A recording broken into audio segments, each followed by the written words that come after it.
Après la partie de l'actualité avec les deux bulletins et la une des journaux, voici la troisième partie d'Actu Matin, partie réservée aux commentaires, analyses des différents sujets. Le premier rendez-vous, c'est déjà le forum avec notre invité. Ce matin, on va parler de sécurité routière et des cas d'accidents sur les routes du Bénin.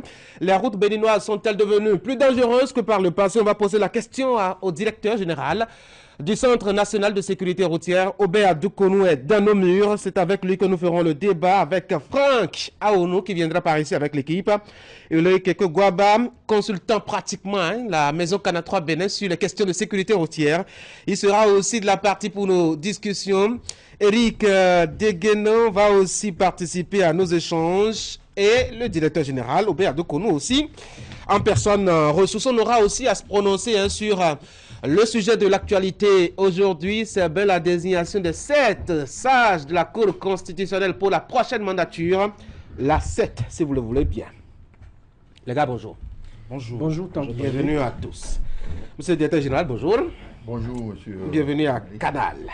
On a remarqué que les chiffres repartent depuis le début de cette année. Il n'y a pas de jour où de citoyens ne payent le tribut de la route à Cotonou. Qu'est-ce qui peut expliquer cet état de choses, Ulrich? Bonjour Tanguy, bonjour chers amis téléspectateurs. Il faut déjà retenir qu'aujourd'hui sur nos routes, il y a plus d'inquiétude, il y a plus de peur, il y a plus de crainte. Pourquoi? Parce que depuis un certain temps, nous ne passons aucune semaine sans entendre qu'il y a eu accident, qu'il y a eu mort d'homme, qu'il y a eu des graves accidents. Et le véritable mal dont souffrent aujourd'hui les routes du Bénin, c'est l'excès de vitesse. Il n'y a pas d'autre mot tout de suite. En fait, il y a d'autres mots. Mais le mal principal dont souffrent aujourd'hui nos routes, c'est l'excès de vitesse. Entre-temps, la police avait entamé son opération de contrôle à travers, avec les radars et autres, tout ça. Mais qu'est-ce qui s'est passé sur la route? Le schéma était tellement amusant. Les conducteurs arrivaient à se donner des codes, à se faire des signes, de sorte à ce qu'on sait déjà où se situe le radar. Et vous allez remarquer que pendant qu'ils font du 100 à l'heure sur certaines voies, à partir de certains moments, ils s'arrêtent, ils ralentissent tous et ils sont à la file indienne. Et c'est là que vous constatez quelques minutes plus tard qu'en réalité, la police est déjà sur le chemin et est en train d'arrêter. Donc, ils se font des jeux. Mais dès qu'ils passent le contrôle de radar, le point de contrôle, la vitesse fini, et c'est l'une des raisons pour lesquelles aujourd'hui, tout le monde court. On ne sait pas pourquoi, mais tout le monde est pressé. Et le résultat, nous l'avons vu à Paracou, à Porto Novo, et à Comé, et ainsi de suite. Il y en a tellement eu. Et il y a trop de morts. Nous sommes fatigués de ces morts. Franck? Oui, vous avez bien fait de poser la question en premier à Ulrich, l'homme sur la route. Lui, lui qui est sur la route tous les jours. Tout le temps. Je lui ai raconté une histoire et je crois à Paracou, il en a eu la preuve. Voilà une ville où la circulation est plus ou moins fluide, mais qui enregistre beaucoup d'accidents. Qu'est-ce qui peut expliquer ça? C'est l'excès de vitesse. C'est l'excès de vitesse. Parce qu'on voit la, disons, comme c'est fluide, comme c'est libre. Comme c'est fluide, alors on s'adonne à cœur joie sur l'accélérateur. Donc c'est pour dire que Ulrich a fait un bon diagnostic et je suis sûr que le DG tout à l'heure ne va pas nous démentir. Nous avons pour vous excès de vitesse. Excès de vitesse et ça devient vraiment inquiétant. Eric? Bon, je pense que en termes de causes, elles sont multiples. C'est tellement que l'excès de vitesse vient en première position. Les gens ne maîtrisent pas forcément le code de la route. Vous avez, comment on dit, les questions de consommation d'alcool, les gens qui conduisent en somnolent, c'est vraiment tout un mélange. C'est vraiment tout un mélange. Et je pense que avec ce que nous observons ces derniers jours, ces dernières semaines sur nos axes routiers, il faut davantage sensibiliser les usagers sur une forme de prise de conscience, n'est-ce pas, de leur vie à pouvoir rouler. Avant de venir aux solutions, on va aider les gens à comprendre mieux et à mesurer un peu, je dois dire, la réalité des faits. Vous avez des statistiques, Eric Gaba? Oui, en fait, nous avons pu échanger avec ceux-là qui sont souvent appelés très souvent, dès qu'il y a accident, je veux parler du groupement national des sapeurs-pompiers, très souvent ils sont appelés sur le terrain et on regarde leurs interventions. Et quand je dis on regarde leurs interventions, attention, c'est que même les chiffres que nous allons donner ici, en réalité, sont en baisse par rapport à ce qui est la réalité. Parce que ce n'est que les interventions des sapeurs-pompiers ici. Et ils ne vont pas tout le temps. Et ils ne vont pas tout le temps sur le terrain. Et il y a des moments où, quand il y a des cas d'accident qui arrivent, ensemble déjà, les riverains ou les autres usagers arrivent à transporter les blessés. Vous imaginez, là, je vais simplement donner les chiffres des 4 derniers mois. Oui, d'accord? Janvier, février, mars, avril. Déjà, vous imaginez que il y a, en janvier, dans l'Atakora, il y a eu 37 cas d'accident. Donga, 32. Atlantique, 99 cas. Borgou, 32 cas. Alibori, 13 cas. Littoral, 119 cas, rien qu'en janvier. Oui, mais la concentration démographique peut J'en viens là tout à l'heure. Monokoufo, 45 cas. Ouémé Plateau, 62 cas. Là encore, vous observez. Zou, 47 et Colline, 11. Vous voyez, compte tenu des départements, là je parle déjà de janvier, je laisse janvier-juillet directement à avril parce que nous avons un laps de temps.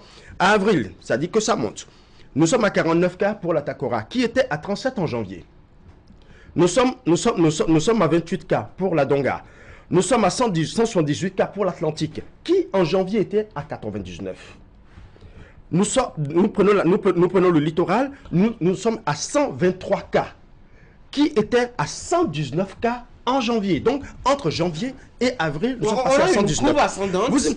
On sent une certaine ascendance. Et vous voyez, nous prenons encore les cas des 5 dernières années. Là, toujours, c'est les chiffres du Groupe national des sapeurs-pompiers. Et je précise encore que c'est par rapport à leurs interventions. Vous voyez, en 2022, par exemple, on constate que c'est toujours ces départements-là qui sont toujours en hausse. Voilà.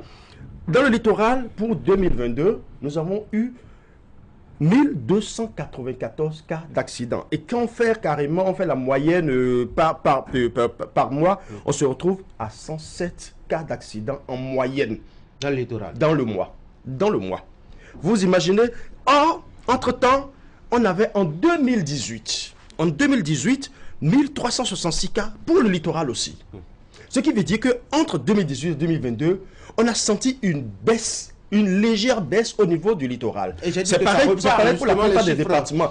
Mais vous allez remarquer qu'à partir de janvier, ça a recommencé par remonter. 119, 83, 112, 123.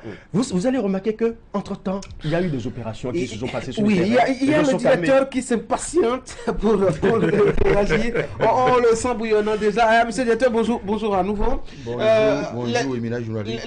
Les chiffres de Ulrich Gaba sont assez parlants. Hein. Nous avons déjà entre 2018 et 2022, parfois, une situation relativement contrôlée ou contrôlable. Et puis ça repart depuis janvier. Que se passe-t-il?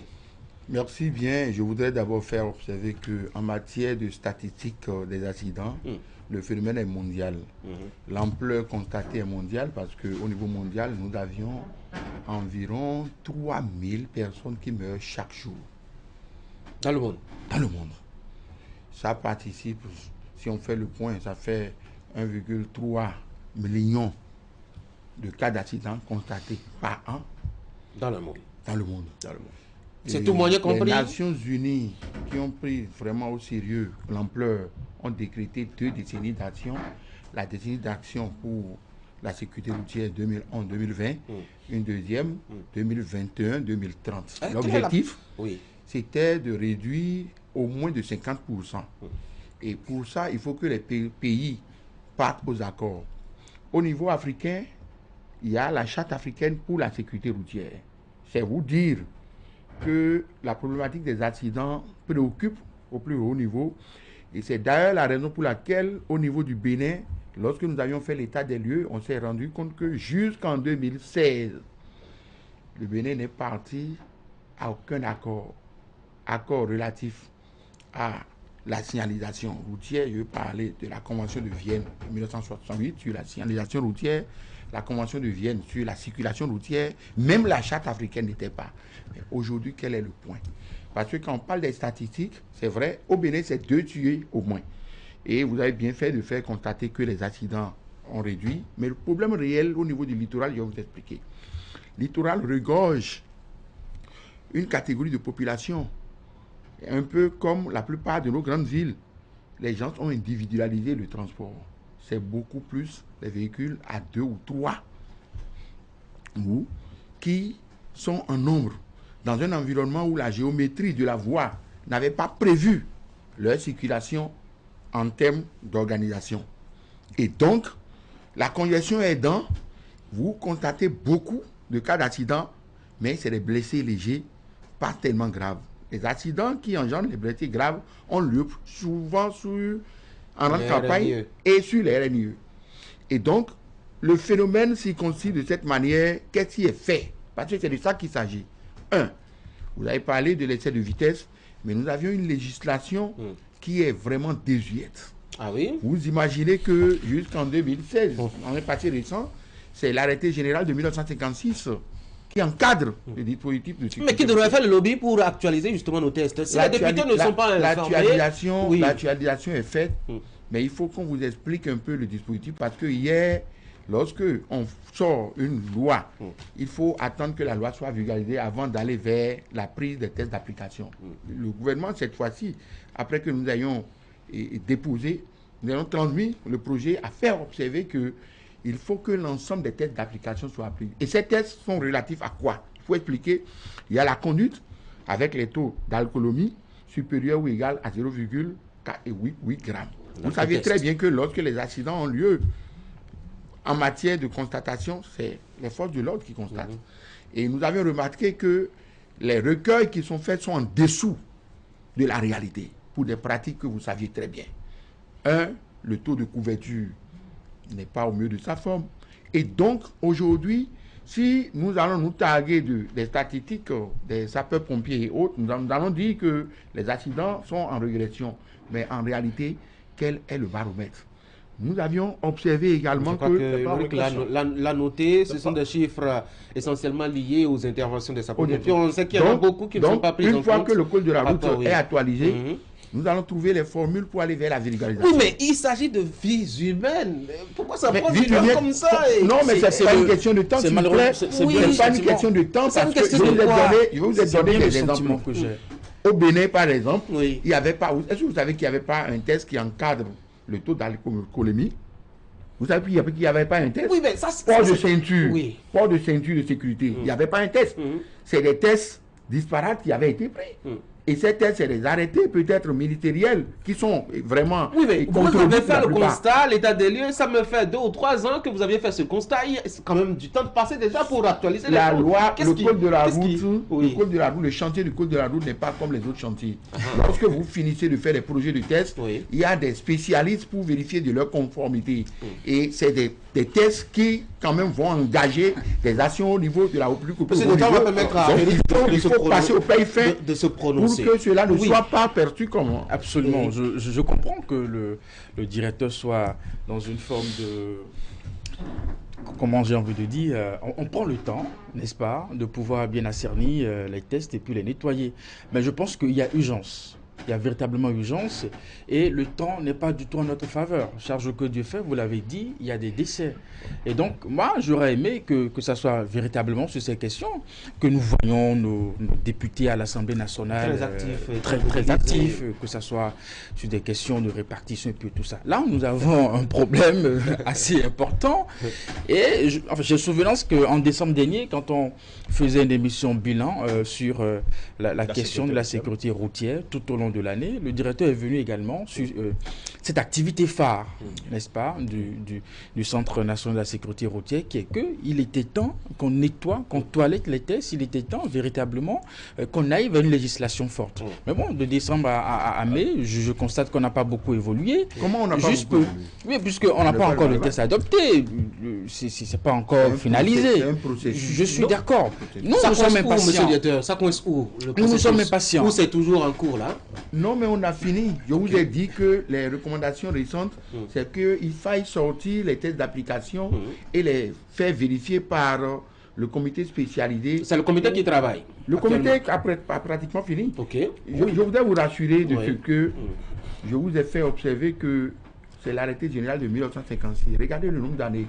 Mais lorsque nous avions commencé le toilettage, par exemple, il y a des prérogatives qui étaient dévolues au gouverneur qui sont toujours conservées. Donc, il faille aller mettre l'ensemble des ministères sectoriels dans le concept multisectoriel de la sécurité routière pour que chacun, en ce qui le concerne, puisse savoir ce qui est déjà responsable. Je pense qu'il faut aller plus loin. Nous avons vu la précipitation avec laquelle on a voté des lois dans ce pays. On a voté des lois dans ce pays avec une certaine rapidité, sérénité. Je ne conçois pas. Les lois ont été appliquées de quelle manière? Je ne conçois pas. Les lois votées dans la précipitation. On soit toujours statique sur ça. Commission, comité, bon, essaierons d'évoluer et puis les commissions. Monsieur le directeur, on ne va pas faire le débat entre vous deux. Moi, j'ai une curiosité. Est-ce que les Béninois sont-ils devenus sourds au message de sensibilisation? Parce qu'il y a quand même que, quoi qu'on dise, même si les radars, ils ont trouvé les moyens de les contourner, eh bien, il y a quand même une présence, des actions aussi qui se font de sensibilisation, parfois à la veille de fêtes de fin d'année, pour ramener les gens à la raison sur les routes. Sont-ils devenus sourds? Vous avez bien fait de parler de la veille de fin d'année, parce que très souvent, c'est ce que nous constatons. Malheureusement, c'est comme si il n'y a que la période de fin d'année pour réguler ou pour être vraiment présent sur la voie. Tout à l'heure, le directeur a parlé des conventions, de la législation des UE, tout ça c'est beau. Vous savez, on parle de tests, mais sur le terrain, c'est tout autre chose. Une seule vie en moins sur la route, c'est que le CNSR devra se remettre en cause. Chaque fois que nous avons de ces genres de situations sur le terrain, c'est-à-dire, chaque acteur de la sécurité routière doit se dire, il y a eu un problème, il y a failli à un niveau donné. C'est vrai que nous attendons les tests, c'est vrai que nous attendons qu'il y ait des mesures répressives. Mais dans le même temps, vous imaginez, tout à l'heure, le directeur a aussi dit qu'on sent une forte de concentration dans la ville de Cotonou. Et il y a beaucoup plus de voitures. Mais ce qui implique aussi qu'il y a beaucoup plus de personnes qui sont allées à l'école, à l'auto-école, et qui connaissent désormais le code. Maintenant, est-ce que là, à ce niveau, ceux-là qui sont allés à l'école, pour aller apprendre le code, est-ce qu'ils appliquent le code comme cela se doit? Et qui surveillent ça? Et entre-temps, nous constatons aussi une sorte d'absence du Centre national de sécurité routière sur le terrain aujourd'hui. Parce qu'avant, on voyait beaucoup plus les éléments du Centre national de sécurité sur la route. Vous avez la présence du policier dissuade déjà. Et la présence des éléments de la sécurité routière, ça dissuade. Mais quand il n'y a personne, on roule à tombeau ouvert.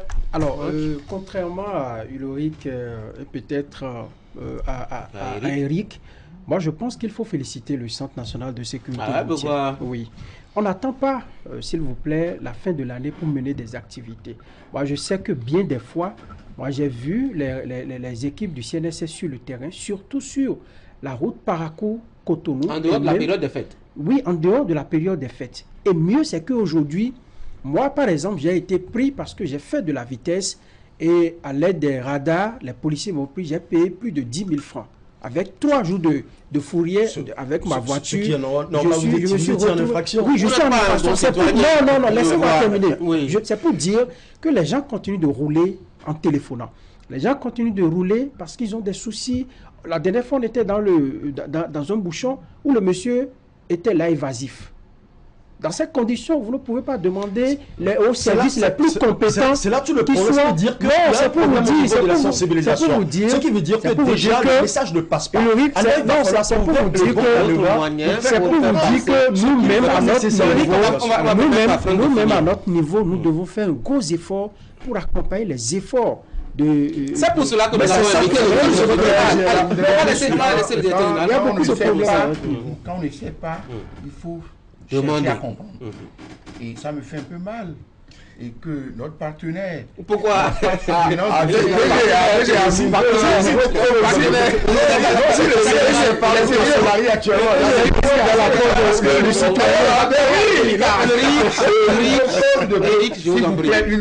Une fois encore, je le lui ai dit dans mes 4 vidéos, il n'est pas d'accord que le CNSR ne soit plus sur la route, mais je ne m'appartiens pas.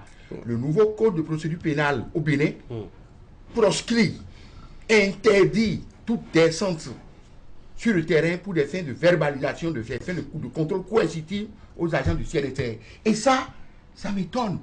Deuxième mise au point, en matière d'observation, ce que la police fait aujourd'hui, mais c'est quand même vous les journalistes, lorsque la police est lancée pour des fins de contrôle des de vitesse, le plateau sur lequel nous sommes, je vous suis depuis ma maison.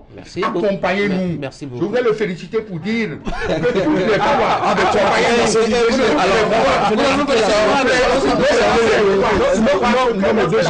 lorsque la police monte pour faire les contrôles d'essai de vitesse, on dit ils veulent chercher de l'argent dans la caisse d'État. Mais alors on peut continuer à s'encourager qu'il y a des morts sur la route. Non, quand il y a des cas d'accident. Non, on doit plutôt nuancer, c'est les réseaux sociaux.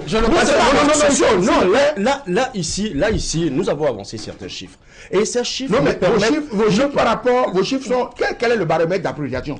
Là, c'est par rapport aux interventions réelles des sapeurs-pompiers. Non. Ça ne veut pas. Attendez, ça ne veut pas dire que c'est seulement le cas. Je dis encore que ces chiffres sont. Donc, ce n'est pas fini. Non, ça veut dire qu'il y en a encore plus. S'il y en a encore plus, ça veut dire que nous sommes toujours dans la même réalité. Ça veut dire qu'il y a beaucoup d'accidents. C'est parce que vous ignorez. Non, s'il vous plaît. Ce qu'il ignore, il faut le lui dire. Le Bénin d'aujourd'hui, la Cotonou d'aujourd'hui n'est pas Cotonou d'il y a 20 ans. Qu'est-ce qui a changé? Cotonou d'aujourd'hui, vous avez beaucoup de véhicules d'occasion, vous avez beaucoup de transports individualisés, émigrants, tricycles, tout. Donc, en matière de démographie, c'est des paramètres. Non, mais c'est des paramètres qu'il faut. C'est vous qui gérez la politique nationale de la sécurité routière. Non, mais ce que vous expliquez, vous ne comprenez pas, il faut vous expliquer. 2 chiffres, 2 tués aujourd'hui, à toi 2 tués hier, à toi tués aujourd'hui, dans une démographie où le taux d'évolution est peut-être de 10 000, ce n'est pas la même chose. Les efforts, s'il faut les quantifier, c'est d'abord les statistiques réelles. Et j'ai dit tout à l'heure que vous aviez fait bien d'observer que les statistiques sont en de nette régression. Mais ce que vous aviez... Mais ça repart depuis janvier. Mais ça remonte maintenant. C'est des mois stratégiques, s'il vous plaît. C'est des mois stratégiques. Lorsque vous prenez le phénomène d'assistantologie, il y a des mois où vous observez des pics. Il y a des mois où vous observez... il y a des jours, s'il vous plaît. Monsieur le directeur général, on va... Si vous voulez comprendre, vous nous invitez... Oui, vous nous expliquez, on a besoin aussi d'évoluer sur un certain nombre d'aspects. On a déjà compris qu'à Cotonou, il y a les tricycles, il y a les voitures... Il n'y a pas que Cotonou. Ah, d'accord. Les routes nationales inter-États dont nous parlons. Oui. Aujourd'hui, il faut voir l'orientation du gouvernement. Nous sommes en train de refaire pratiquement toutes les routes. Mais les routes hier qui avaient été construites, est-ce que ça disposait des pistes cyclables? Or, les conflits que nous observons sur les routes, comment est-ce que ça se passe? On ne peut pas séparer le couloir de circulation des motos, des véhicules. C'est l'enjeu actuel. Et ce que le gouvernement est en train de faire, on a annoncé au Conseil des ministres récent l'aménagement de beaucoup de nos routes. Pour construire une route, il faut faire les études. Il faut que les éléments du CNSR analysent du point de vue sécurité en termes de sécurité. Et donc ça là, c'est un temps. Il faut un temps pour le faire. D'accord. D'abord, je voudrais rassurer. Il faut comprendre. D'abord, je voudrais rassurer le directeur que nous restons partenaires. Et notre position, ce n'est pas que nous fermons l'œil sur ce qui se fait de bien et que nous décourageons les efforts de la structure qui gère la sécurité routière. L'objectif est commun. Et je ne conçois pas qu'on ait même le temps de se féliciter quand nous continuons par enregistrer des cas d'accidents et des décès. Le problème ici, c'est comment nous devons réfléchir pour encore améliorer ce qui se fait. Démographie, oui, ça veut dire que la question va même au-delà du Centre national de la sécurité routière. Absolument, oui. Il faut pouvoir aujourd'hui adapter notre ville aux réalités d'aujourd'hui. L'agrandir, développer d'autres mégapoles, et puis ainsi de suite, ainsi de suite. Développer d'autres axes routiers. Réveiller l'Assemblée nationale pour les accompagner. S'il vous plaît, justement. Parce que l'Assemblée nationale, parce que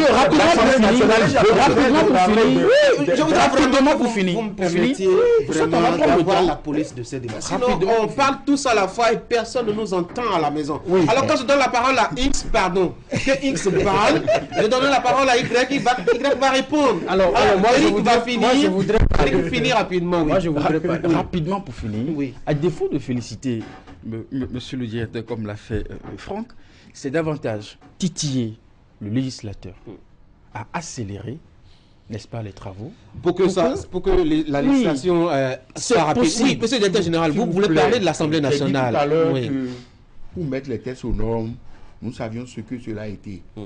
Le gouvernement actuel, nous avions pris 3 grands décrets. J'ai cité ces décrets. Depuis 1968, le Bénin n'était pas parti à la Convention de Vienne sur la signalisation. Nous l'avions fait. Convention de Vienne sur la circulation routière. Nous l'avions fait. Parti aux chartes africaines pour la sécurité routière. Avant d'y aller, mais il faut préparer le dispositif. Je comprends un peu l'analyse de l'URICH, qui est souvent sur la route. Mais nous pensons qui est aux côtés des réalités que nous dans le studio. Le concept multisectoriel de sécurité routière peut nous aider à dire ça c'est tel et ça. Je ne suis pas ici pour dire c'est les autres. C'est pour cela que je voudrais vous faire observer que désormais le document de la politique nationale de sécurité routière qui est aujourd'hui disponible, dans sa mise en œuvre, vous allez comprendre que Merci. Vous allez comprendre que ce qui est prévu au niveau de sécurité routière, c'est beaucoup de choses. C'est ça. Mais le point d'étape qui est fait... Alors, monsieur le directeur, on va vous faire revenir par ici. On va vraiment examiner de fond en comble ce document-là pour savoir véritablement où est-ce qu'on nous projette, vers où on nous projette et ce à quoi on doit s'attendre d'ici 10, 15, 20 ans. Parce que généralement, on a l'impression que nous ne considérons que les mois autour de nous, les jours autour de nous, sans une projection à long terme sur notre côté. Oui, on verra bien. Au-delà de tout ce que nous avons dit, monsieur le directeur, j'ai quelques préoccupations. On continue de voir des épaves sur la route. Et parfois, on se demande si véritablement ces épaves-là ont fait le circuit de la visite technique. Merci. Et parce qu'on les arrête et que vous voyez dans leur coffre, vous ne voyez rien du tout. Parfois, vous les arrêtez, vous? Non, parfois on tombe sur des cas. On tombe sur des cas où c'est des véhicules qui sont impliqués dans des accidents, où celui qui fait le constat vous dit, mais où est votre tel papier? On vous dit, chef, on gratte la tête. Et on dit, où est l'extincteur, chef? Oui, comment ça se passe les visites techniques? Voilà, comment ça se passe? S'il vous plaît. Lorsque la visite technique, d'abord, il faut comprendre ça se certifie à l'État. Je vous donne une visite technique pour 1 an. Lorsque vous venez et que vous présentez vos véhicules et que l'état du moment est certifié, si vous sortez de chez moi, vous allez à Gaïa. Vous ne changez pas votre pneumatique après que vous ayez trouvé tout frais. Vous tombez dans les cas d'accident, votre pneu va s'éclater, la visite technique va être à jour. Deuxième niveau de compréhension. Nous avions initié des réformes où, moi personnellement, j'ai trouvé qu'un an de visite technique à un Béninois, il faut revoir la pilotité. Parce que tu as 1 an pour revenir. Pendant que tu devrais revenir, c'est les contrôles coercitifs des polices républicaines qui vous amènent à l'ordre. Voilà que lorsqu'on lance les contrôles routiers, les gens trouvent que les contrôles routiers ne servent qu'à renflouer les caisses d'État. Pourquoi vous étonnez? Il faut bien que vous dites que non, parce que c'est le nœud dans tous les pays du monde. Il n'y a pas de résultat en sécurité routière si le contrôle coercitif ne suit pas. Et c'est pour cela que le gouvernement a dit désormais il faut moderniser. Parce que le phénomène, c'était des possibilités de corruption. Aujourd'hui, il y a un projet, je vous informe, Sécurroute. C'est un projet de digitalisation du contrôle routier au maître de la police républicaine. Où, sans vous arrêter, on peut connaître le statut de votre véhicule. Oui, mais déjà, ces réformes-là, il faut qu'on vous explique pour que vous compreniez. Alors, quand tu parlais de phare, il a je n'ai pas fini. Les véhicules complètement roulants. Non, comment si c'est en 1 an que le véhicule est rentré en... Non, mais vous ne connaissez pas le statut du Bénin. Le Bénin est regorgé de pays de véhicules d'occasion. Et si nous vous appliquons la législation, il faut connaître le Bénin. Quand vous prenez le Bénin, la Côte d'Ivoire, le Burkina, le parc circulant du Bénin est mieux. Il faut sortir pour pouvoir attester de ce que nous disons. C'est ça. Ce qui a la vie technique de répare on ne répare pas un véhicule. Directeur général de il faut connaître ça pour savoir que je vous donne la certification à l'État. Si vous sortez et que vous n'aviez pas vous ne trouvez pas que vous avez l'obligation d'aller entretenir votre moteur, vous tombez dans des pannes, on va faire le constat, la vie va être à jour, mais vous serez en chaud là. Il faut bien trouver une solution à ça. Il faut connaître également. Merci beaucoup, je sais que vous avez beaucoup de choses à dire, mais le temps, ma foi, il n'est pas élastique. J'avais prévu finir autour de 8 heures parce que nous avons un deuxième sujet ici et surtout trois invités à faire défiler par ici. Il y a une actualité qui tient le devant. Depuis hier, c'est justement la 7e mandature de la Cour constitutionnelle. Un mot rapidement, vraiment rapidement, Eric. Enfin, nous y sommes. Vous savez, William à chaque fois saisi l'opportunité d'un débat pour revenir dessus. Bon, je pense que maintenant, l'information est tombée dans la soirée d'hier. Les membres sont constitués. Et on va procéder à leur installation d'ici là. Je pense que ce qu'il faut voir, c'est une forme de jeunesse, comme vous voyez les noms. On va analyser un peu sa configuration demain. Ce sera notre principal sujet de débat. Oui, Ulrich. Oui, tout de suite, je trouve que, comme nous l'avons d'ailleurs dit sur Canal, le niveau a été un peu relevé selon moi. Déjà, tout pourquoi? Parce que quand nous regardons le professeur Sosa, il mérite qu'on ne présente plus en termes de droit. Toutes les cours ont connu de grands noms aussi. Non, je fais rapidement un bref récapitulatif de l'image que nous avons là actuellement. Professeur Sosa, Dorothée Sosa, qui n'est pas des moindres. Nous avons Dandy Niamou, constitutionnaliste Bontin, qui d'ailleurs fait partie du comité d'études, de révision révision de la Constitution sous Aïvo, sous le régime de Yahi. Et il y a eu également la magistrate Aléa, qui est également là. Il y a Michel Adaka, président de l'UNAMA, mais qui, entre-temps, voulait vraiment une juridiction assez crédible. Aujourd'hui, il a l'occasion maintenant de prouver ce Donc, une bonne Cour constitutionnelle, oui. Je voudrais réserver mes analyses pour demain. Pour demain, vraiment, merci beaucoup pour l'économie du temps. Est-ce que le DG s'intéresse à la Cour constitutionnelle? Ça vous dit quoi là, la Constitution? Pas tellement en off, oui. Vous êtes sur la route. Vous êtes concentré sur la lecture et la visite technique. DG, merci beaucoup d'être passé. Bonne journée. Mesdames et messieurs, on va marquer une pause. Le temps d'installer par ici un autre invité, professeur Albert Ronloncon. On va parler un peu de la question de la démographie au Bénin qui bondit. Des assises sont promises très prochainement pour discuter au plan national de la question. On fait la pause.